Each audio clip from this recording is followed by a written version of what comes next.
ꯃꯇꯝꯗꯤ ꯍꯧꯖꯤꯟꯈꯤꯕꯅ ꯍꯧꯖꯤꯛꯇꯤ ꯅꯨꯃꯤꯗꯥꯡꯒꯤ ꯄꯨꯡ 6 ꯇꯥꯕ ꯃꯇꯝ ꯍꯥꯏꯕꯗꯣ ꯌꯧꯔꯛꯂꯤ꯫ ꯑꯁꯣꯝꯗ ꯇꯃ꯭ꯌꯥꯊꯦꯜ ꯈꯨꯜꯗꯅꯤ꯫ ꯂꯥꯟꯃꯩ ꯑꯗꯨ ꯉꯁꯥꯏ ꯃꯂꯤꯌꯥꯅ ꯍꯥꯏꯔꯛꯈꯤꯕ ꯋꯥꯐꯝꯁꯤꯡ ꯑꯗꯨ ꯅꯥꯀꯣꯡꯁꯤꯡꯖꯥ ꯌꯩꯔꯒ ꯂꯩꯖꯔꯤ꯫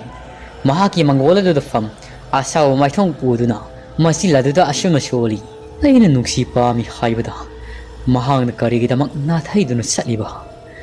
ꯍꯧꯖꯤꯛꯇꯤ ꯑꯩꯁꯨ ꯈꯨꯜ ꯑꯁꯤꯗ ꯈꯨꯟꯖꯥ ꯃꯤꯌꯥꯝꯅ ꯌꯥꯕ ꯈꯨꯜꯂꯥꯛꯄꯅ ꯄꯨꯀꯣꯛ ꯑꯣꯏꯍꯜꯂꯕ ꯑꯩꯅꯤ꯫ ꯑꯃꯥꯏꯕ ꯐꯝꯐꯝ ꯀꯥꯗꯅ ꯃꯤꯌꯥꯝꯒꯤ ꯁꯦꯕꯥ ꯇꯧꯔꯕꯅꯤ ꯍꯥꯏꯗꯅ ꯂꯣꯏꯅꯃꯛ ꯂꯩꯅꯔꯒ ꯀꯔꯤꯒꯤꯗꯃꯛꯅꯣ ꯃꯥꯅ ꯑꯩꯕꯨ ꯄꯥꯝꯗ꯭ꯔꯤꯕ? ꯑꯗꯨꯒꯤ ꯃꯍꯨꯠꯇ ꯊꯤ ꯁꯣꯏꯅꯥꯏꯅ ꯆꯦꯔꯛꯄ꯫ ꯐꯩ, ꯅꯪꯅ ꯉꯝꯂꯕꯗꯤ ꯑꯩꯉꯣꯟꯗꯒꯤ ꯅꯥꯊꯩꯗꯨꯅ ꯆꯠꯂꯨ꯫ ꯑꯩꯅ ꯉꯝꯂꯕꯗꯤ ꯅꯍꯥꯛ ꯑꯁꯤ ꯑꯩꯒꯤ ꯇꯥꯂꯣꯏꯁꯤꯡꯗ ꯆꯟꯒꯅꯤ꯫ ꯇꯥꯂꯣꯏꯁꯤꯡꯗ ꯆꯟꯗ꯭ꯔꯤ ꯐꯥꯎꯕꯗꯤ ꯅꯪ ꯑꯁꯤꯕꯨ ꯑꯩꯒꯤ ꯌꯦꯛꯅꯕꯅꯤ ꯍꯥꯏꯗꯅ ꯉꯁꯤꯗꯒꯤ ꯂꯧꯔꯒꯦ꯫ ꯑꯗꯨꯗꯤ ꯍꯧꯖꯤꯛ ꯑꯩ ꯀꯔꯤ ꯇꯧꯒꯅꯤ? ꯑꯩꯅ ꯍꯧꯖꯤꯛ ꯁꯥꯟꯅꯔꯤꯕ ꯐꯠꯇꯕ ꯊꯋꯥꯏ ꯃꯤꯔꯦꯜ ꯑꯉꯥꯡ ꯑꯁꯤꯒꯤ ꯃꯁꯤꯅꯗꯤ ꯃꯉꯣꯟꯗ ꯀꯔꯤꯕꯨ ꯇꯧꯖꯔꯨꯒꯅꯤ? ꯃꯁꯤ ꯁꯤꯜ ꯑꯁꯤ ꯃꯉꯣꯟꯗ ꯄꯥꯡꯊꯣꯛꯄ ꯌꯥꯗꯦ꯫ ꯑꯩꯅ ꯍꯧꯖꯤꯛ ꯇꯧꯒꯗꯧꯔꯤꯕꯁꯤ ꯃꯥꯒꯤ ꯊꯋꯥꯏ ꯃꯤꯔꯦꯜ ꯀꯧꯗꯨꯅ ꯁꯥꯟꯅꯔꯒꯦ꯫ ꯃꯗꯨꯃꯛꯅ ꯑꯩꯒꯤ ꯑꯅꯤꯡꯕ ꯑꯄꯥꯝꯕ ꯊꯨꯡꯕ ꯑꯣꯏꯔꯒꯅꯤ꯫ ꯉꯁꯤꯒꯤꯗꯤ ꯉꯁꯤ ꯑꯣꯏꯈ꯭ꯔꯤ꯫ ꯑꯁꯨꯝꯅ ꯂꯥꯟꯃꯩ ꯈꯨꯇꯨꯝ ꯁꯤꯡꯈ꯭ꯔꯤ꯫ ꯃꯂꯤꯌꯥꯒꯤ ꯃꯐꯝꯗ ꯃꯍꯥꯛꯅ ꯃꯂꯤꯌꯥ ꯑꯁꯤꯕꯨ ꯀꯩꯗꯧꯒꯗꯕꯅꯣ ꯍꯥꯏꯕꯗꯨꯗꯤ ꯌꯦꯡꯕ ꯇꯥꯔꯤ꯫ ꯈꯨꯜ ꯑꯁꯤ ꯈꯨꯜꯂꯥꯛꯄ ꯄꯥꯏꯊꯧ ꯑꯗꯨꯁꯨ ꯃꯍꯥꯛꯅ ꯍꯧꯖꯤꯛꯇꯤ ꯂꯥꯏ ꯐꯠꯇꯕ ꯊꯥꯖꯤꯟꯈꯤꯕꯗꯒꯤ ꯋꯥꯈꯜ ꯇꯥꯗꯅ ꯆꯣꯏꯔꯣꯜ ꯄꯥꯔꯣꯜ ꯄꯪꯉꯥꯡꯗ ꯉꯥꯡꯗꯅ ꯅꯨꯃꯤꯗꯥꯡꯒꯤ ꯃꯇꯝ ꯑꯗꯨꯃꯛ ꯂꯦꯜꯂꯤ꯫ ꯑꯁꯣꯝꯗꯅ ꯑꯃꯨꯛ ꯂꯨꯁꯤ ꯍꯣꯏꯒꯤ ꯃꯌꯨꯝꯗꯅꯤ꯫ ꯅꯨꯃꯤꯗꯥꯡꯒꯤ ꯃꯇꯝ ꯑꯣꯏꯁꯤꯜꯂꯛꯂꯕꯗ ꯃꯈꯣꯏꯒꯤ ꯌꯨꯝꯒꯤ ꯃꯤꯁꯤꯡ ꯑꯗꯨꯗꯤ ꯃꯪꯒꯣꯜ ꯐꯥꯎꯕ ꯊꯣꯛꯅꯗꯤ꯫ ꯊꯣꯡ ꯑꯗꯨ ꯆꯦꯠꯅ ꯂꯣꯟꯁꯤꯟ ꯃꯈꯣꯏꯒꯤ ꯌꯨꯝ ꯑꯁꯤꯒꯤ ꯑꯀꯣꯏꯕꯗ ꯐꯠꯇꯕ ꯂꯥꯏ ꯑꯃ ꯂꯩꯔꯤ ꯍꯥꯏꯕꯁꯤꯅ ꯋꯥꯈꯜ ꯑꯗꯨꯗ ꯑꯗꯨꯃꯛ ꯂꯩꯈꯤꯕꯅ ꯃꯄꯥꯜ ꯊꯣꯛꯄꯗꯤ ꯂꯥꯏꯔꯗꯅ ꯆꯦꯛꯃꯨꯛ ꯂꯥꯎꯅꯗꯤ꯫ ꯋꯥ ꯑꯃ ꯉꯥꯡꯅꯔꯕꯁꯨ ꯀꯟꯅ ꯉꯥꯡꯕꯗꯤ ꯑꯃꯠꯇ ꯇꯧꯗꯦ꯫ ꯃꯇꯝ ꯑꯁꯤꯗ ꯃꯈꯣꯏꯒꯤ ꯂꯩꯀꯥꯏ ꯑꯁꯤꯒꯤ ꯅꯅꯥꯎ ꯀꯧꯕ ꯄꯥꯈꯪ ꯃꯆꯥ ꯑꯃ ꯌꯥꯝꯅ ꯍꯥꯊꯨ ꯍꯥꯊꯨ ꯂꯥꯛꯏ꯫ ꯑꯗꯨꯒ ꯁꯨꯃꯥꯡ ꯑꯁꯤꯗ ꯂꯥꯀꯧ ꯂꯥꯀꯧ ꯀꯧꯔꯛꯏ꯫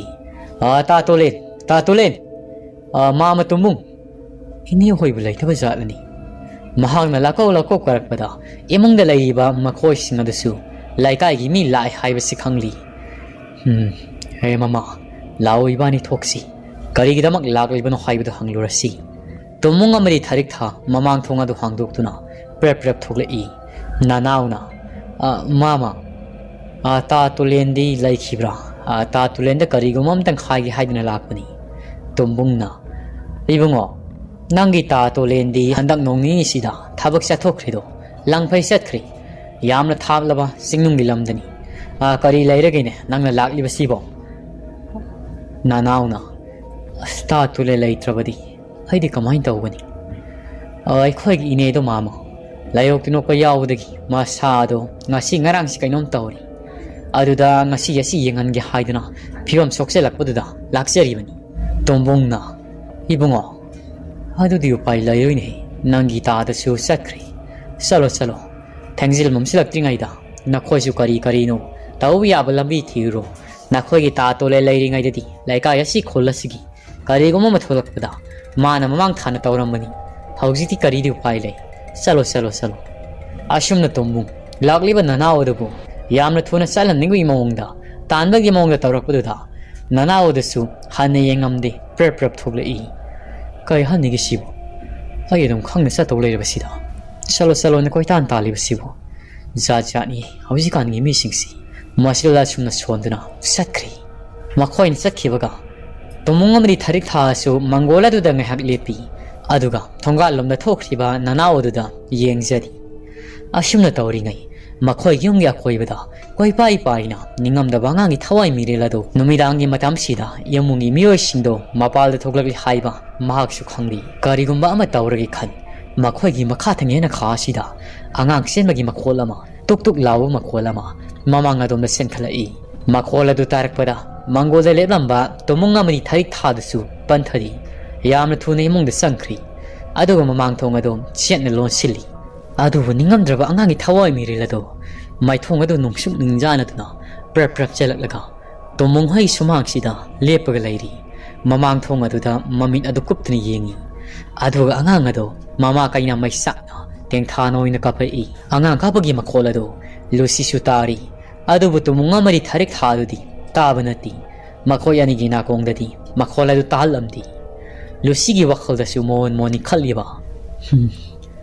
Pahabana nga han thengni haibado mapalda kapliba angangsi masi soidana oiramba tai adubu karigino taibang mida migum tawriba mahaki matik miyai singakpani ko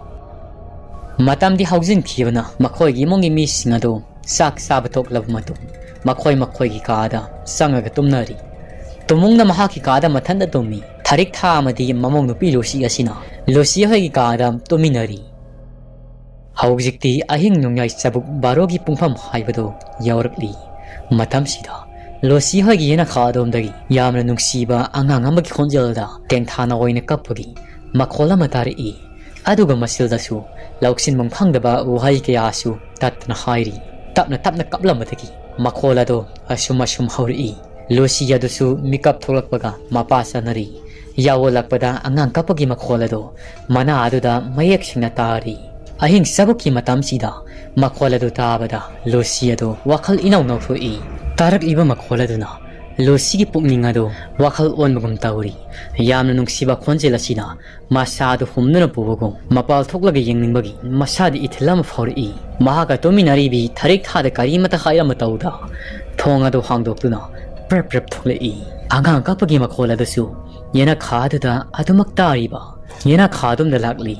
mamaya do haifes yaptharaga yengi haujiti uri angang nupa masamana makuda thangsuri yamapai makhoi yena khagidari aduda pham o khongna tengthana oina khaplibado yamna nungsiba amagi mawongni tawribado losi su masada aki duzungbado karimata phaukhiri angang adugi manaktam tapna khongthangi makholaduna hendana sanglai angang dugi manak yoramdaida khaplambado saplekhri adubu mamaya dudi onthorakti nakalamada adumak onduna lei losina pungo tabro losidi wakhalamani mahaki wakhalda thawai mirilni haibado kawkhibagumni mahaki mawongdo losina kawraklabada angang masado losia domda mamaya do phalasilai mamaya do lasilakpada losia do khangpre khangni maithonga do I thangdana ngauraba thabalgi mangalduda mayek sengna urari mamit aduna musinmui aduga masin baladusu iseksi khaingoi ngaurok ngauna angang adu losida onsilai aduga nine aibu nungsibra lao aibu mukta pamo losi adudi angangi maithongdu ubada masado akiba khangbu poglaktuna niktana leiri angang masado darida makhong yan tharaga famlamadagi prep losi gi manakta sangsilai aduga losi gi masada thengi haiduna tawi losi ado khonglei thuna yena khadudagi senthorei angang adu sumagi matungda khonglei thuna tanarai losina khan kibana yamangda prep changi thonga du dilon sindi mamaya du sumangda ot masadu thak nik na yengi angang ado jori makha du dilepi aduga makhut nama amana losi bu tholo khaibagi matagum makhut khatna kauthura adubu losi di wa ngang singangamda masadu thak nik tana leiri mikup kharagi matung mahak nampu sapuda thonga do gam laungna lonsin khri thong hek lonsin khibaga ningam draba ngangi thawai mirelado o khongna mukapa losi adu kaptuna mahaki kada sensilai mahangna kapaga sensilakpagi makhol tabada phamungda tom libi tharik thadasu mami singa ibima nangde kadai thubano karigino nang kaplibadi losina ima angangdo mapalda lehauri jori makhada le phauri tharik thari masada pakhatli losi bu kaplibado themjinbi aduga prep tomongi kada laktuna tomong adu bhaudukli tomong sa hawlaktuna makhoigi mapalda jori makhada le pi hairiba angang ado hawjik phawbu leiriba haidna giyangna ba haidan hotnari adu bu kapla makhonjela dudi adu mak mami samkhri lapthokri ta sengna hairabada makhoi yoma sige koibe leiriba ningamdraba angangi thawai mirelasi maiba tolana sinarakpa thawa adugi tayona bada mahaki wakhalasina khalibasin amani yoma sida leiba miyo singa sibo mang takhangi sogangi haidana thawai mirel sige wakhalda khanbadi leiti adubu thawai mirelama oibana nomirangi matamo silakpada gihan khanganba tamnabadi adu maktoina tawi ashomna namuk tolen hoine leiba chingnung aduda ahing sabuki matamo silaklabada makoi singanudi sengmok laukhitri adumak isi sikai tomi ꯑꯗꯨꯕꯨ ꯆꯤꯡꯅꯨꯡ ꯃꯅꯨꯡ ꯑꯁꯤꯗ ꯂꯩꯕ ꯂꯝꯍꯣꯏ ꯀꯌꯥ ꯑꯁꯤꯅ ꯇꯠꯇꯅ ꯈꯣꯡꯕꯒꯤ ꯃꯈꯣꯜꯗꯤ ꯇꯥꯔꯤ ꯑꯀꯣꯏꯕꯗꯨꯗ ꯅꯨꯡꯁꯤꯠ ꯑꯗꯨꯁꯨ ꯀꯟꯅ ꯀꯟꯅ ꯁꯤꯠꯂꯤ ꯑꯗꯨꯕꯨ ꯑꯃꯔꯣꯝꯗ ꯆꯟꯗ꯭ꯔ ꯑꯗꯨꯗꯤ ꯂꯝ ꯂꯩꯃꯅ ꯆꯦꯟꯈꯤꯕꯅ ꯃꯈꯣꯏꯅ ꯂꯩꯔꯤꯕ ꯃꯐꯝꯁꯤꯗꯒꯤ ꯌꯥꯝꯅ ꯇꯥꯝꯅ ꯆꯦꯟꯈ꯭ꯔꯦ ꯃꯍꯥꯛ ꯃꯁꯥꯗꯨꯗꯤ ꯀꯔꯤꯃꯠꯇ ꯒ꯭ꯌꯥꯟ ꯇꯥꯖꯕ ꯅꯠꯇꯦ ꯂꯝ ꯂꯩꯃ ꯑꯗꯨꯅ ꯃꯁꯥꯗꯨ ꯁꯣꯔꯣ ꯁꯣꯔꯣ ꯂꯥꯛꯇꯨꯅ ꯆꯦꯜꯂꯒ ꯄꯨꯔꯤ ꯑꯁꯨꯝ ꯑꯁꯨꯝ ꯆꯦꯜꯂꯛꯄꯅ ꯑꯍꯤꯡ ꯃꯇꯝ ꯑꯣꯏꯁꯤꯜꯂꯛꯂꯕꯗ ꯆꯥꯎꯔꯕ ꯎꯖꯥꯎ ꯑꯃꯒꯤ ꯃꯈꯣꯡꯗ ꯆꯟꯗ꯭ꯔ ꯑꯗꯣ ꯉꯥꯍꯜꯂꯒ ꯍꯤꯞꯍꯜꯂꯤ ꯆꯟꯗ꯭ꯔꯗꯤ ꯃꯁꯥꯗꯨ ꯇꯔꯪ ꯃꯔꯪꯅꯤ ꯂꯝ ꯂꯩꯃ ꯑꯗꯨꯅ ꯆꯟꯗ꯭ꯔꯕꯨ ꯌꯦꯡ ꯃꯆꯤꯜꯗ ꯑꯁꯨꯝꯅ ꯍꯥꯏꯔꯛꯏ ꯍꯧꯔꯣ ꯃꯤꯀꯞ ꯊꯣꯛꯂꯣ ꯑꯩꯅ ꯃꯐꯝ ꯑꯁꯤ ꯇꯥꯅ ꯄꯨꯔꯛꯂꯤꯕꯁꯤ ꯅꯪꯕꯨ ꯑꯩꯒꯤ ꯑꯣꯏꯒꯦ ꯍꯥꯏꯗꯨꯅ ꯃꯐꯝ ꯑꯁꯤ ꯇꯥꯅ ꯄꯨꯔꯛꯄꯅꯤ ꯁꯦ ꯅꯃꯤꯠ ꯄꯥꯡꯂꯣ ꯑꯁꯨꯝꯅ ꯍꯥꯏꯔꯛꯂꯕꯗ ꯆꯟꯗ꯭ꯔ ꯑꯗꯣ ꯎꯏꯁꯤꯜꯂꯝꯕ ꯃꯃꯤꯠ ꯑꯗꯣ ꯄꯥꯡꯊꯣꯔꯛꯏ ꯑꯗꯨꯒ ꯀꯌꯥꯗ ꯐꯖꯔꯕꯅꯣ ꯁꯛꯇ ꯆꯨꯗ ꯋꯥꯠꯇꯕꯤ ꯀꯔꯤꯒꯤꯅꯣ ꯅꯪꯅ ꯑꯩꯕꯨ ꯃꯐꯝ ꯑꯁꯤꯗ ꯄꯨꯔꯛꯂꯤꯕꯁꯤꯕꯨ ꯃꯐꯝ ꯑꯁꯤꯕꯨ ꯀꯔꯤ ꯂꯝ ꯀꯧꯕꯒꯦ ꯇꯥꯏꯕꯪ ꯋꯥꯈꯜ ꯇꯥꯕꯗꯤ ꯅꯠꯇꯦ ꯑꯗꯨꯕꯨ ꯅꯨꯄꯤ ꯑꯁꯤ ꯀꯅꯥꯅꯣ ꯍꯥꯏꯗꯨꯅ ꯀꯔꯝꯕ ꯃꯐꯝꯗ ꯄꯨꯔꯛꯂꯤꯕꯅꯣ ꯍꯥꯏꯗꯨꯅ ꯍꯪꯕꯗꯤ ꯂꯦꯞꯇ꯭ꯔꯤ ꯂꯝꯂꯩꯃ ꯑꯗꯨꯁꯨ ꯃꯁꯛ ꯃꯇꯧ ꯐꯖꯔꯕꯤ ꯂꯩꯁꯥꯕꯤ ꯑꯃꯒꯤ ꯁꯛꯇꯝꯗ ꯑꯣꯟꯊꯣꯛꯈ꯭ꯔꯤ ꯑꯗꯨꯒ ꯆꯟꯗ꯭ꯔꯕꯨ ꯁꯨꯃꯠ ꯌꯩꯊꯥꯈ꯭ꯔꯤ ꯆꯟꯗ꯭ꯔꯅ ꯍꯪꯂꯛꯂꯕꯗ ꯂꯝꯂꯩꯃꯗꯨꯅ ꯃꯐꯝ ꯑꯁꯤ 이반이 어이래다보니 마품 마시던 난 아이 마담 뿜바 레이래다보니 산드라나 야면 농아이리 낭부 아이게 와이나 방시가다봐 아두부 아이 싹 얌나 람니 가리고 무카라 땅디 비싸 비방 감가다 람나이 마두나 아두디 낭 마품 마시다 마시 랭는 레이라먹고 아이 낭게 싸나 탁나봐 가리노 카라 랑노기 아시 하이드나 람나이 마도 우자오두기 마름다 팔라이센크리 adugo mangkhri sandra sumasado tarang malang akoi baduda ko yengi ngaihaki matung lamlai madu amuk lakli makhuttana lala to namagi mathakta muna sanglaba saukraba lillama makak kaktatlaga sandra bu sana bagi damak purakli sandra gi mamittadi mahangna purakli ba lin makak ado yamna hauraba mathelu koi oina uri hek pibaga masimbal adu ihing nahing sakai purakli balin makak ado yamna hawbagi mawangda job sai lamlai maduna hawbra nahangna puk thandrabadi aingonda hekta makhairaklo ai amuka lawrugi sandrana kayada hawkrabano nangdi mathelu koi langba yamna haidana adubu karamnano umangsidabu nangna mathelu koi minna kupada purakli basi nupiduna aigi haijaba ama laihi mathelu koi langbasi aidi mikopta adumak pangthokpa ngammi haujikti nabuk thalabra sandrana ai puk thali ado ai busumbiyo ai mafam asida ngihakta oirabasu pothagi matam bagdi fan haidana sandra busumli sandrana mamit hek usin khibaga nupi ado yamna kiraba sakta mama onthura mamai mamit aduna isoksu mamit adu iranglak maya aduna singjang muksawi masam asangbuduna makhoine leiba manang aswayasi sinma thungna sandoi makhot khujin asangbuduna sandri mamaida nanduna sandra adubu tumba thembigri sandra du sumasado taramarang oibana adum ningaiduna tumkhri sandrana tumkhibaga lamlai maduna mahaki tampakti hiblamlamba adu lauthokli aduga laimai thakta padrak launa thadai utup tabugum sandra adusu masi lengna taduna laikri asumne thada khibaga lamlai madu akibagi saktam selamado makhong lebak thingdi malang paduda koi pai ri chandrana lairiba mafam adugi akoibada sinma thungna pairi kari gomada yamna kiraba khonjel ka yamasu masilda solakli masiladuda yakna lauri khongli asumna tawrakpada tolena dusu mang oi ha oi mahaki mamangda karigum mama urakpagum tumlamadagi longna fuk hogalai sor sound holy aduga nak yeta yengi tombiya madi pare yadusu isi sikaya domak tummi tolena ai asepa thajabadi hayeng ayuk enda anganbada soidna fangani hayabsi thajabani aduga lamlai matuna sandra bu tawriba matawdudi hayeng fangani hayabsi ai thajadri ai gi mangda oribasidi sungmani haibadi khalido adudi hausik ai kaidobani nong ngalak sandra boy khoina fangani haibasi ai thajadri adudi hausik sandra bu thi hobana afaba oigani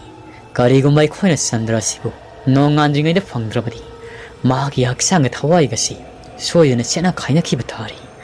ꯑꯁꯨꯝꯅ ꯇꯣꯂꯦꯟ ꯃꯃꯤꯠ ꯑꯗꯨ ꯏꯁꯟ ꯈꯣꯡꯒ꯭ꯔꯥꯏ ꯆꯟꯅ ꯐꯝꯂꯒ ꯌꯦꯡꯂꯛꯏ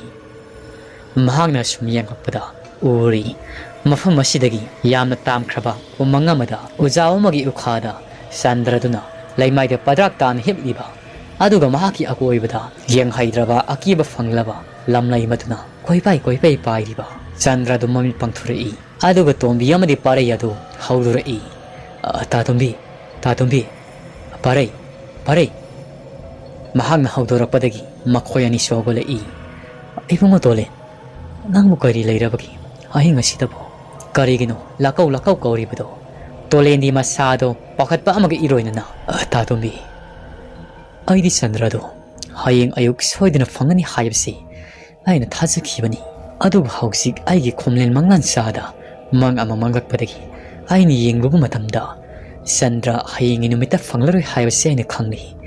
ꯇꯥꯇꯣꯝꯕꯤ ꯑꯩꯈꯣꯏ ꯋꯥꯔꯕꯁꯨ ꯋꯥꯅ ꯉꯁꯤꯒꯤ ꯑꯍꯤꯡ ꯑꯁꯤꯃꯛꯇꯗ ꯆꯟꯗ꯭ꯔꯕꯨ ꯊꯤꯍꯧꯗ꯭ꯔꯕꯗꯤ ꯍꯌꯦꯡ ꯅꯣꯡꯉꯥꯟꯈ꯭ꯔꯕꯗꯤ ꯆꯟꯗ꯭ꯔꯒꯤ ꯊꯋꯥꯏꯒꯤ ꯍꯛꯆꯥꯡ ꯑꯗꯨ ꯁꯣꯏꯗꯅ ꯈꯥꯏꯅꯈꯤꯕ ꯇꯥꯔꯤ ꯑꯗꯨꯅ ꯇꯥꯇꯣꯝꯕꯤ ꯑꯩꯈꯣꯏ ꯆꯟꯗ꯭ꯔꯕꯨ ꯊꯤꯕ ꯆꯠꯇꯕ ꯌꯥꯗꯕꯅꯤ ꯃꯍꯥꯛꯅ ꯂꯩꯔꯤꯕ ꯃꯐꯝ ꯑꯁꯤꯗꯒꯤ ꯈꯔꯗꯤ ꯇꯥꯝꯈ꯭ꯔꯤ ꯈꯣꯡꯅ ꯆꯠꯄꯗ ꯄꯨꯡ 3 ꯂꯣꯝꯒꯤ ꯆꯥꯡꯗꯤ ꯆꯪꯂꯒꯅꯤ ꯇꯥꯇꯣꯝꯕꯤ ꯍꯧꯒꯠꯂꯣ ꯆꯠꯂꯁꯤ ꯅꯠꯇ꯭ꯔꯕꯗꯤ ꯆꯟꯗ꯭ꯔꯗꯣ ꯑꯩꯈꯣꯏꯅ ꯀꯟꯕ ꯉꯝꯂꯔꯣꯏ ꯇꯥꯇꯣꯝꯕꯤ ꯑꯁꯨꯝꯅ ꯍꯥꯏꯔꯛꯄꯗꯒꯤ ꯃꯈꯣꯏ ꯑꯍꯨꯝ ꯑꯗꯨ ꯄꯟꯊꯗꯤ ꯃꯈꯨꯠꯇ ꯂꯦꯇꯔꯟ ꯊꯥꯎꯃꯩ ꯑꯃꯃꯝ ꯄꯥꯏ ꯃꯩꯔꯤ ꯋꯥꯡꯅ ꯊꯥꯡꯒꯠꯇꯨꯅ ꯃꯈꯣꯏꯒꯤ ꯈꯣꯜꯂꯥ ꯑꯣꯏꯔꯤꯕ ꯁꯪꯗꯨꯗꯒꯤ ꯊꯣꯔꯛꯂꯤ ꯇꯣꯂꯦꯟꯅ ꯃꯥꯡ ꯊꯥꯅꯅꯤ ꯊꯣꯔꯛꯂꯤꯕꯗꯣ ꯑꯗꯨꯒ ꯄꯥꯔꯩ ꯑꯗꯨꯅ ꯃꯌꯥꯏ ꯊꯪꯂꯤ ꯃꯅꯤꯡ ꯏꯊꯪ ꯊꯪꯅ ꯇꯣꯝꯕꯤ ꯑꯗꯨꯅ ꯆꯠꯂꯤ ꯑꯁꯨꯝ ꯂꯥꯛꯄꯅ ꯇꯣꯂꯦꯟꯒꯤ ꯃꯆꯤꯜꯗꯗꯤ ꯑꯔꯦꯞ ꯑꯈꯝ ꯂꯩꯇꯅ ꯂꯩꯔꯣꯜ ꯁꯣꯟꯖꯔꯤ ꯆꯟꯗ꯭ꯔꯕꯨ ꯐꯪꯕ ꯍꯥꯏꯗꯨꯅ ꯃꯈꯣꯏ ꯑꯍꯨꯝꯒꯤ ꯄꯨꯛꯅꯤꯡꯗꯁꯨ ꯂꯥꯏꯅꯤꯡ ꯑꯣꯏꯔꯤ ꯑꯁꯨꯝ ꯂꯥꯛꯄꯗꯅꯤ ꯃꯈꯣꯏ ꯍꯧꯖꯤꯛꯇꯤ ꯃꯈꯣꯏꯅ ꯂꯩꯔꯤꯕ ꯆꯤꯡꯃꯥꯏ ꯑꯗꯨ ꯀꯨꯝꯊꯔꯛꯂꯤ ꯆꯤꯡ ꯑꯗꯨꯒꯤ ꯋꯥꯡꯃꯗ ꯂꯩꯔꯤꯕ ꯆꯤꯡ ꯑꯃꯒꯤ ꯎꯃꯪꯗꯅꯤ ꯆꯟꯗ꯭ꯔꯅ ꯂꯩꯔꯤꯕꯗꯣ ꯃꯈꯣꯏ ꯆꯤꯡꯁꯦꯞ ꯑꯗꯨꯗ ꯈꯣꯡꯂꯩ ꯊꯨꯅ ꯇꯞꯅ ꯀꯨꯝꯊꯔꯛꯄꯅ ꯍꯧꯖꯤꯛꯇꯤ ꯂꯣꯛꯄꯥꯜ ꯑꯗꯨ ꯌꯧꯔꯤ ꯂꯣꯛꯀꯤ ꯏꯁꯤꯡ ꯑꯗꯨꯅ ꯃꯀꯥ ꯐꯟꯅ ꯃꯅꯤꯡ ꯃꯈꯥ ꯇꯝꯅ ꯑꯍꯤꯡ ꯆꯥꯕꯨꯛ ꯑꯁꯤꯗ ꯖꯣꯔꯣ ꯂꯥꯎꯅ ꯆꯦꯟꯊꯔꯤ ꯌꯥꯝꯅ ꯂꯨꯕ ꯂꯣꯛ ꯅꯠꯇꯦ ꯈꯣꯡꯅ ꯂꯥꯟꯕꯗ ꯑꯗꯨꯃꯛ ꯌꯥꯕ ꯂꯣꯛ ꯑꯃ ꯍꯥꯏꯕꯗꯨ ꯑꯣꯏꯔꯝꯃꯤ ꯃꯈꯣꯏ ꯑꯍꯨꯝ ꯑꯗꯨ ꯋꯥꯒ ꯉꯥꯡꯅꯕ ꯅꯠꯇꯦ ꯇꯣꯝꯕꯤ ꯑꯃꯗꯤ ꯄꯥꯔꯩ ꯑꯗꯨꯁꯨ ꯇꯣꯂꯦꯟꯅ ꯆꯠꯄ ꯃꯥꯏꯀꯩꯗ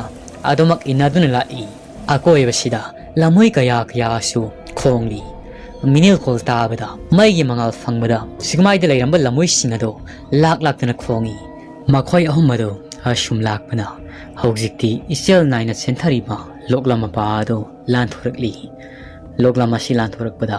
ꯃꯅꯤꯡ ꯏꯊꯪ ꯊꯪꯅ ꯂꯥꯛꯂꯤꯕ ꯇꯣꯝꯕꯤꯒꯤ ꯃꯁꯥꯗꯣ ꯇꯨ ꯆꯨꯡꯈꯤꯕꯁꯨ ꯈꯪꯍꯧꯗꯦ ꯇꯣꯂꯦꯟꯗꯤ ꯃꯥꯡ ꯊꯥꯅ ꯑꯗꯨꯃꯛ ꯂꯦꯇꯔꯟ ꯊꯥꯎꯃꯩ ꯑꯗꯨꯒꯤ ꯃꯉꯥꯜ ꯑꯗꯨꯗ ꯂꯝꯕꯤ ꯑꯗꯨ ꯂꯝꯖꯤꯡꯗꯨꯅ ꯆꯠꯂꯤ ꯃꯅꯤꯡꯗ ꯂꯥꯛꯂꯤꯕ ꯃꯈꯣꯏ ꯑꯗꯨꯗꯤ ꯑꯀꯤ ꯇꯨꯖꯨꯡꯕ ꯀꯌꯥꯅ ꯃꯁꯥꯗꯨ ꯄꯤꯛ ꯊꯜꯂꯤ ꯑꯀꯣꯏꯕꯗꯨꯗ ꯈꯨꯌꯦꯡ ꯌꯦꯡꯉꯤ ꯀꯔꯤꯕꯨ ꯊꯣꯔꯛꯄ ꯍꯥꯏꯗꯨꯅ ꯀꯅꯥꯅꯕꯨ ꯀꯤꯔꯣꯏꯗꯕꯅꯣ ꯃꯤꯁꯨ ꯑꯃꯠꯇ ꯇꯥꯗꯕ ꯆꯤꯡꯅꯨꯡ ꯃꯅꯨꯡ ꯎꯃꯪ ꯑꯁꯤꯗ ꯑꯗꯨꯁꯨ ꯃꯈꯣꯏ ꯑꯍꯨꯝ ꯈꯛꯇ ꯑꯀꯣꯏꯕꯁꯤꯗꯅ ꯂꯝꯍꯨꯏ ꯀꯌꯥ ꯑꯃꯅ ꯇꯦꯟꯊꯥꯅ ꯑꯣꯏꯅ ꯀꯞꯄ ꯂꯥꯛꯇꯨꯅ ꯈꯣꯡꯕꯒꯤ ꯃꯈꯣꯜꯅ ꯄꯨꯡꯅꯤꯜ ꯅꯤꯜꯂꯤ ꯍꯧꯖꯤꯛꯇꯤ ꯐꯅꯌꯥꯝ ꯁꯥꯡꯅ ꯂꯥꯛꯂꯤ ꯃꯈꯣꯏꯁꯨ ꯃꯈꯣꯡ ꯑꯗꯨ ꯈꯣꯡꯂꯩ ꯊꯨꯅ ꯊꯥꯡꯏ ꯑꯍꯤꯡ ꯆꯥꯕꯨꯛ 12ꯒꯤ ꯄꯨꯡꯐꯝꯗꯒꯤ ꯂꯥꯛꯈꯤꯕꯅꯤ ꯍꯧꯖꯤꯛꯇꯤ ꯃꯈꯣꯏꯅ ꯂꯥꯛꯂꯤꯕꯁꯤ ꯄꯨꯡ ꯑꯃꯃꯨꯛ ꯇꯥꯔꯤ ꯇꯣꯂꯦꯟ ꯃꯥꯡꯊꯅ ꯆꯠꯂꯝꯕꯗꯒꯤ ꯆꯞ ꯂꯦꯞꯄꯤ ꯇꯣꯂꯦꯟꯅ ꯇꯥꯇꯣꯝꯕꯤ ꯄꯥꯔꯩ ꯑꯩ ꯁꯨꯝ ꯆꯠꯂꯝꯕꯗꯒꯤ ꯁꯣꯔ ꯑꯁꯤ ꯈꯥꯡꯕꯟ ꯐꯨꯟꯒꯠꯂꯛꯏ ꯑꯗꯨꯅꯅꯤ ꯑꯩꯅ ꯁꯣꯔꯒꯤ ꯄꯨꯡꯐꯝ ꯌꯦꯡꯂꯤꯕꯁꯤ ꯀꯔꯤꯅꯣ ꯈꯪꯗꯦ ꯅꯥꯇꯣꯟ ꯑꯅꯤꯃꯛ ꯑꯁꯤ ꯄꯨꯡꯐꯨꯟ ꯐꯨꯟꯖꯟꯈ꯭ꯔꯤ ꯃꯁꯤꯅ ꯇꯥꯛꯄꯗꯤ ꯑꯩꯈꯣꯏꯅ ꯆꯠꯂꯤꯕꯁꯤ ꯀꯔꯤꯒꯨꯝꯕ ꯈꯨꯗꯣꯡꯊꯤꯕ ꯑꯃꯗꯤ ꯁꯣꯏꯗꯅ ꯇꯥꯒꯅꯤ ꯍꯥꯏꯕꯅꯤ ꯇꯥꯇꯣꯝꯕꯤ ꯃꯤꯀꯨꯞ ꯅꯥꯎꯝꯁꯤꯡꯁꯤꯀꯣ ꯑꯩꯈꯣꯏ ꯑꯍꯨꯝ ꯌꯥꯝꯅ ꯅꯛꯅꯅ ꯆꯠꯁꯤ ꯄꯥꯔꯩ ꯅꯪ ꯇꯥꯇꯣꯝꯕꯤꯒ ꯅꯀꯣ ꯁꯝꯅꯔꯛꯑꯣ ꯆꯥꯎꯔꯕ ꯎꯃꯪꯅꯤ ꯂꯝꯍꯨꯏꯁꯤꯡ ꯑꯗꯨꯁꯨ ꯎꯃꯪ ꯑꯗꯨꯗ ꯂꯩꯔꯕꯁꯨ ꯃꯩ ꯑꯗꯨꯒꯤ ꯃꯉꯥꯜ ꯐꯪꯕꯅ ꯃꯈꯣꯏꯁꯨ ꯀꯤꯕꯒꯤꯔ ꯈꯪꯗꯦ ꯇꯣꯂꯦꯟ ꯍꯣꯏꯒꯤ ꯃꯅꯥꯛꯇꯗꯤ ꯆꯪꯁꯤꯜꯂꯛꯄꯗꯤ ꯇꯧꯗꯦ ꯃꯈꯣꯏꯒꯤ ꯃꯇꯨꯡ ꯏꯟꯅꯔꯛꯄꯒꯨꯝꯅꯁꯨ ꯇꯧꯔꯤ ꯇꯣꯂꯦꯟꯅ ꯁꯨꯝ ꯂꯦꯞꯇꯅ ꯂꯥꯛꯄꯅ ꯍꯧꯖꯤꯛꯇꯤ ꯃꯈꯣꯏꯅ ꯌꯧꯔꯛꯂꯤꯕ ꯆꯤꯡ ꯑꯗꯨꯒꯤ ꯎꯃꯪ ꯑꯗꯨꯗ ꯆꯪꯁꯤꯟꯕ ꯍꯧꯔꯛꯂꯤ ꯎꯃꯪ ꯑꯁꯤꯗꯅꯤ ꯇꯣꯂꯦꯟꯅ ꯂꯩꯔꯝꯒꯅꯤ ꯍꯥꯏꯗꯨꯅ ꯊꯥꯖꯔꯤꯕꯗꯣ ꯎꯃꯪ ꯑꯁꯤꯁꯨ ꯑꯁꯨꯛꯀꯤ ꯃꯇꯤꯛ ꯆꯥꯎꯕ ꯎꯃꯪ ꯑꯃꯗꯤ ꯑꯣꯏꯔꯝꯃꯤ ꯑꯗꯨꯕꯨ ꯃꯅꯤꯡ ꯏꯊꯪ ꯊꯪꯂꯤꯕ ꯇꯣꯝꯕꯤꯒꯤ ꯂꯦꯇꯔꯟ ꯊꯥꯎꯃꯩꯒꯤ ꯊꯥꯎ ꯑꯗꯣ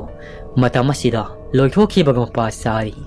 ꯃꯍꯥꯛꯇꯤ ꯉꯁꯥꯏ ꯃꯈꯩ ꯃꯩꯔꯤꯒꯤ ꯋꯥꯡꯅ ꯊꯥꯡꯒꯠꯂꯒ ꯂꯥꯛꯄꯅ ꯊꯥꯎ ꯑꯗꯨꯁꯨ ꯀꯌꯥꯝ ꯌꯥꯎꯔꯛꯂꯤꯒꯦ ꯍꯥꯏꯕꯗꯣ ꯚꯥꯞ ꯑꯣꯏꯗꯗꯅ ꯌꯦꯡꯍꯧꯗ꯭ꯔꯤ Maram asin mahaki letan thaumagi thawdo loikhri.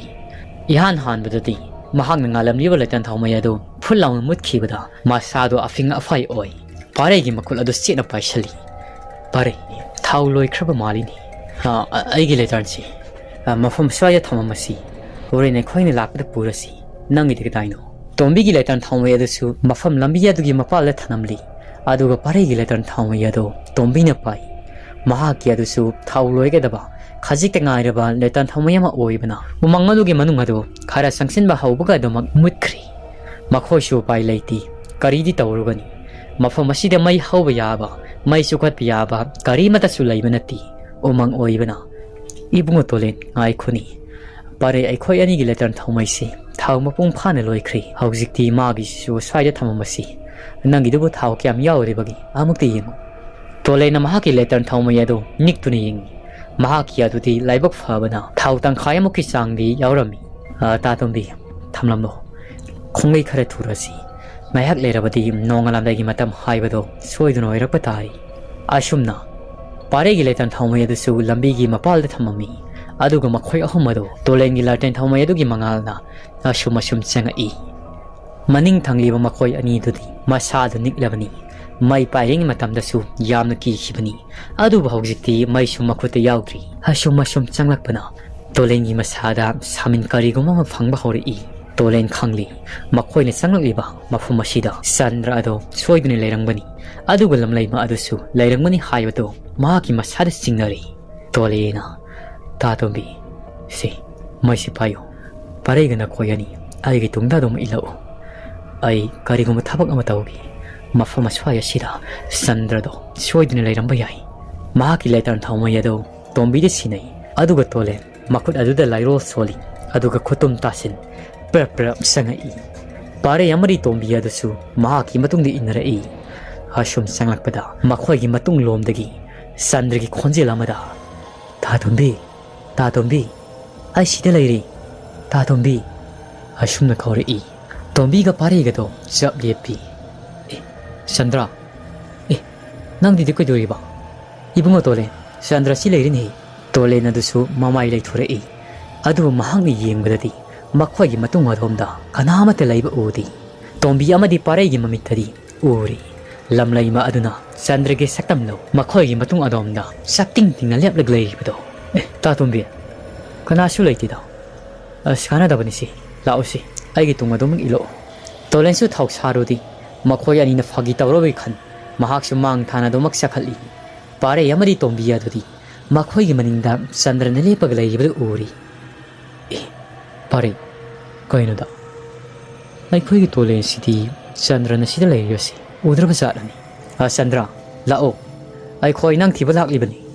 Kana su lai tabadu da makhoi ani gi mamittadi Sandra laiboina uri. Lamlai ma adugi mitrangdani makhoi ne uri bado. Tolen adusu khara sakhatpaga Maigi mangal fangrabada matong onthorpada tombi amadi pare yado masi lengden ngasagi mafam aduda adumak lepaga lairami masil dasu wahai kaya ama Sandra kaudun hairi tole na khangli makhoi ani mamitta fatraba layaduna mitrang tawri haibsi tolen panthadi prap junction makuda soli balairo lado makhoi na mai onsindana Sandra oina ori baduda fatlaw na langsilli adun langsin mada makhoi gi mamitta Sandra oina urambado akan ba khonjela ma lauram naga khangawdana do mak mangkri mataw udu ubada tombi amadi pare yadti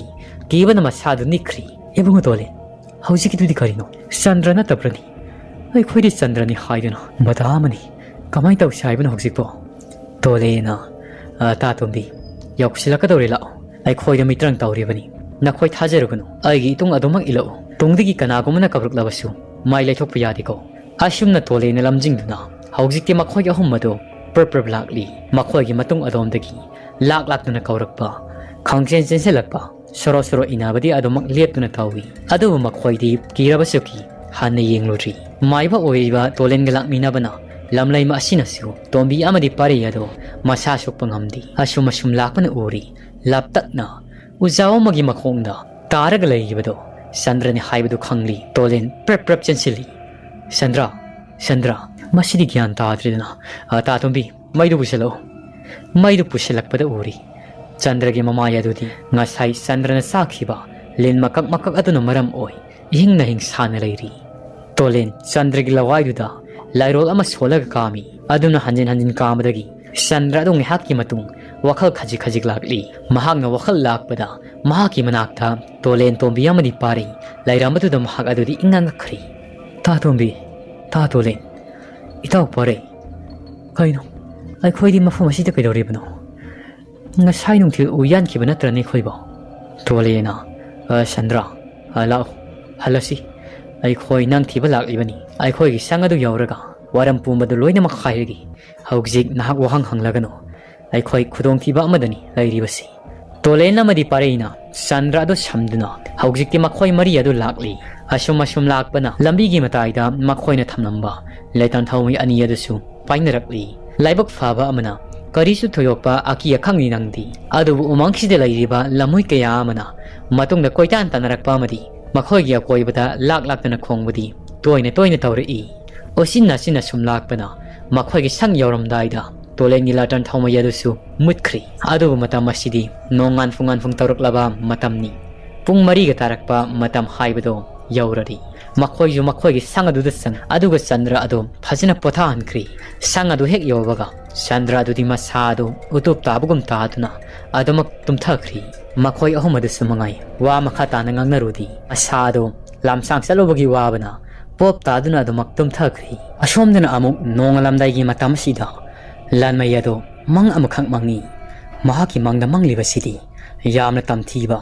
mahakna su amukta khalludaba mang amani mahaki manglan sida mamangi matamda makhoi gi khullasibo mang takna suru nairamba sagol thauba makok yaudaba layado urami uribadasu atai mafumna natti khullasi gi khundon da leiba lampak adugi mayai da hauba sauraba khongnangdugi makhongda sagol thauba layado makuta thangsang pai sagol gi khumangado wangna thangatuna thangi jagoi sari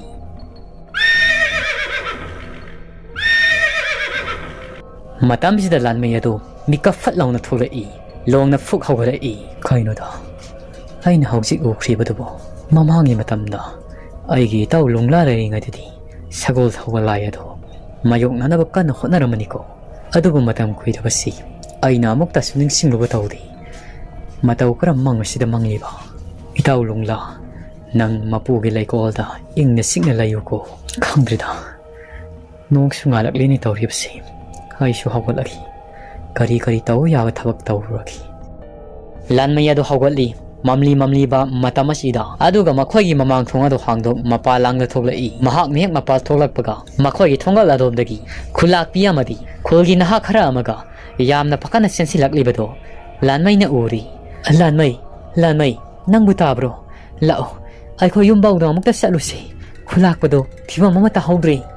lanmai adusu wa makhatadi prap imungda sankri aduga laigi tingi oiba polam khara puraga yamna haiba amaiba amagi mawongda makhoi gi mang thana selai khulapagi mayum yorakpadadi khulapa paithawado mawong amada leirami masadasu ihingna hingsari masagi khojiladuna loina khota jabagi aduga mangoladуда tharo maro ondana masiladuda angang masamana kapkum lanmaidi khangli khulapasi soiduna siragani haibasi aduba mahaknadi kanmangamlibani fataba mi ama oibana lanmaina khulapasi kallaroi haina saplekri lanmaina khulakpi gi matawasidi masidi pungloi loiri khulakpasi thunamak mahaki thawai mirilasi fataba laiduna puduna satkragani masi yausilaklabadi aina su kanma ngamlaroi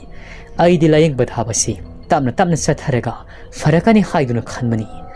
adubu aina khallubadugi tayonaba oirakli khulakpi aina khulakpasi kanma ngamloidori khulakpi dudi o khonge kapai adubu mapuroibagi manaktadi sangsin mangamjadi ahing yarekpa khunjan ha khara kaktani lairibadasu masaiwai sangsiloba khunjan ha khara amadi mamaya amadi masa pumbado khojina khotkhibagi ihing naing sana chaina khangli lamoina khotpagi mawngni kholibadasu khulakpi yadusu o khonge kapi upai leiti kanadabu taina rukani ashuna tawringai lanmayado masiladuda lairola masol aduga lo khudokpagi mawngda lairolado khulakpa adu tam kamkhri he kamkhibaga khulakpagi masada yawda khulakpa adu sablekri masado ngaihak tang pidring songi ꯑꯗꯨꯒ ꯑꯗꯨꯃꯛ ꯃꯪꯒꯣꯜ ꯑꯗꯨꯗ ꯈꯨꯂꯥꯛꯄ ꯄꯥꯏꯊꯥꯎ ꯑꯗꯨ ꯊꯋꯥꯏ ꯊꯥꯈ꯭ꯔꯤ ꯂꯩꯔꯤꯕ ꯈꯨꯟꯖꯥ ꯅꯍꯥ ꯈꯔ ꯑꯃꯗꯤ ꯈꯨꯂꯥꯛꯄꯤꯗꯨꯁꯨ ꯆꯞ ꯂꯦꯞꯈꯤꯕꯗꯨꯗ ꯃꯈꯣꯏꯁꯤꯡ ꯑꯗꯨ ꯈꯨꯂꯥꯛꯄ ꯑꯗꯨꯒꯤ ꯃꯅꯥꯛꯇ ꯍꯥꯊꯨ ꯍꯥꯊꯨ ꯆꯦꯟꯁꯤꯜꯂꯤ ꯃꯈꯣꯏꯅ ꯌꯦꯡꯂꯨꯕꯗꯗꯤ ꯈꯨꯂꯥꯛꯄꯒꯤ ꯃꯤꯍꯨꯜ ꯑꯗꯨ ꯌꯥꯎꯔꯝꯗ꯭ꯔꯤ ꯃꯇꯧ ꯑꯗꯨꯗ ꯈꯨꯂꯥꯛꯄꯤ ꯑꯗꯨꯗꯤ ꯋꯥꯈꯜ ꯇꯥꯗꯅ ꯑꯗꯨꯃꯛ ꯂꯦꯛꯊꯈ꯭ꯔꯤ ꯂꯥꯟꯃꯩ ꯑꯗꯨ ꯃꯥꯏꯊꯣꯡꯗ ꯃꯃꯣꯟ ꯅꯣꯛꯏ ꯃꯍꯥꯛꯅ ꯅꯤꯡꯖꯕ ꯑꯗꯨ ꯊꯨꯡꯂꯤ ꯈꯜꯂꯤ ꯑꯗꯨꯕꯨ ꯊꯪꯅꯕ ꯃꯤꯀꯨꯞꯇ ꯌꯥꯝꯅ ꯅꯨꯡꯉꯥꯏꯇꯕ ꯑꯃꯒꯤ ꯃꯑꯣꯡꯗ ꯃꯥꯏꯊꯣꯡ ꯑꯗꯨ ꯍꯟꯖꯤꯟꯈ꯭ꯔꯤ ꯑꯗꯨꯒ ꯃꯪꯕ ꯁꯥꯗꯨꯅ ꯃꯪꯒꯣꯜꯒꯤ ꯃꯆꯤ ꯑꯃꯗ ꯇꯨꯄꯥꯛ ꯇꯥꯁꯤꯟꯗꯨꯅ ꯐꯝꯃꯒ ꯂꯩꯔꯤ